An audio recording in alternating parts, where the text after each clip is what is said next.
Are you questioning if you're in the right relationship? Or maybe you're wondering how to improve your particular situation.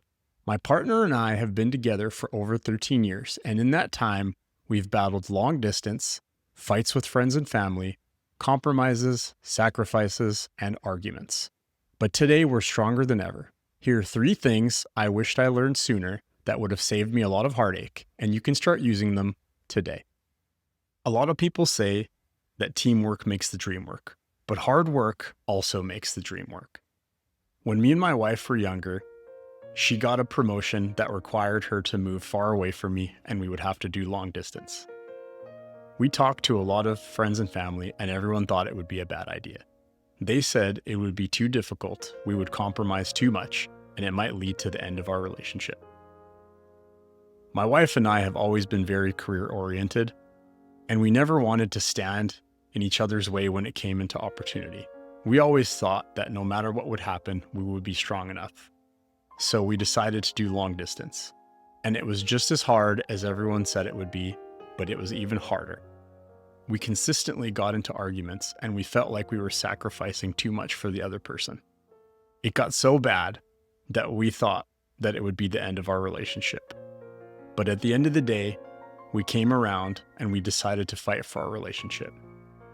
You know the posts you see on some couples' social media where they've gone to a very nice restaurant, they're dressed very well, they order this delicious food, everything looks amazing, and they're smiling. But what you don't see is what happens behind the curtain. It's consistent work, consistent hardships, it's compromise, sacrifice, and arguments. But consistently showing up and putting in the work is going to make the difference between a love that's mediocre and a love that's great. The next thing I wish I knew a lot sooner was to be completely honest with my partner, even at the risk of hurting them. When we first started dating, about a month into our relationship, I visited home for about a week. During that time, my ex-girlfriend messaged me to try to pick her up from a party. I really didn't think it was a big deal, and I thought that maybe it wasn't something I really needed to even talk to my partner about. But I was completely wrong. Before I went to pick up my ex-girlfriend, I called my partner to tell her what I was about to do. She said in a very nice way it wasn't something that she would do, and that I should really think about what's important to me and what I think I should do.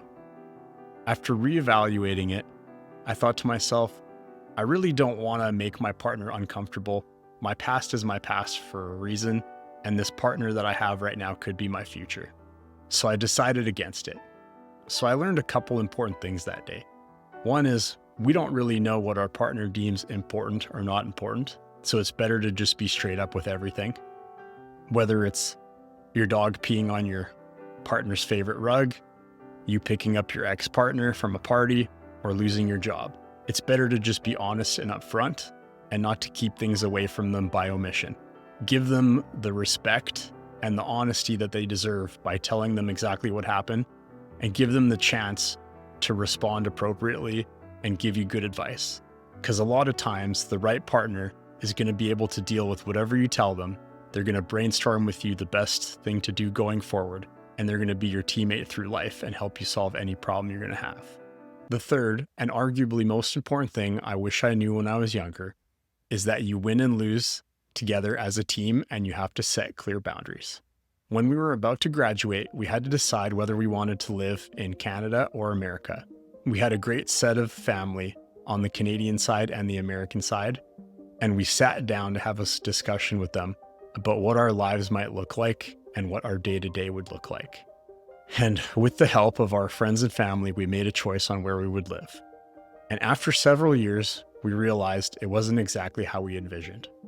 And what we learned at the end of the day is when it comes to major life decisions, you and your partner have to have the primary say. It's absolutely okay to consult friends and family, but just remember, you and your partner are the ones that are going to win and lose together. Your decisions of what your life is going to look like, what your job is going to be, what your day-to-day is going to look like, where you're going to send your kids to school, these are all decisions that you and your partner have to make first and foremost. Because you're the ones that have to live with what happens, and you have to be happy with your life. So make sure you're the primary players and you're the lead protagonists in your story, and that you make the decisions that are best for you guys first, no matter what anyone else thinks. So just remember these three important things. Hard work makes the dream work. Be completely honest, even if it hurts your partner. And you and your partner win and lose together. And you have to set appropriate boundaries. If you guys have a good story about love and relationships, please comment it down below. I hope that something we discussed today really resonated with you. This is another episode with Dr. Roman. I hope you all have a good one. Peace.